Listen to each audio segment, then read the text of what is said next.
স্বামীকে না জানিয়ে কিছুক্ষণের জন্য বাপের বাড়ি গিয়েছিল স্ত্রী। সেই অপরাধে স্ত্রীকে শ্বাসরোধ করে খুন করে স্বামী। মালদা জেলার ইংলিশ বাজার থানা এলাকার ঘটনা। বেশ কয়েক বছর আগে হীরা বিবির সঙ্গে মালদার ইংলিশ বাজারের বাসিন্দা শেখ দিলদারের বিয়ে হয়।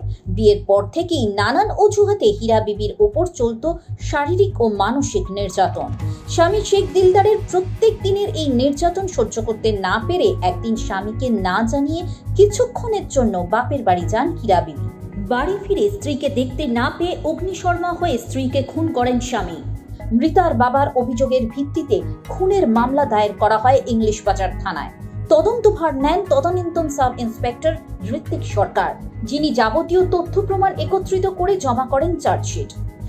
সম্প্রতি রায় বেরিয়েছে হীরা বিবি হত্যা মামলার। অভিযুক্ত শেখ দিলদারকে দোষী সাব্যস্ত করে যাবজ্জীবন কারাবাসে দণ্ডিত করে আদালত। বধূ হত্যা, বধূ নির্যাতনের মতো অপরাধীদের দৃষ্টান্তমূলক কঠোর শাস্তি দিতে সদা তৎপর পশ্চিমবঙ্গ পুলিশ প্রশাসন। সঙ্গে থাকুন, দেখতে থাকুন friends of West Bengal police, মানুষের পাশে বিশ্বাসী। চ্যানেলটি নিয়মিত দেখতে হলে অবশ্যই লাইক, শেয়ার এবং সাবস্ক্রাইব করতে ভুলবেন না।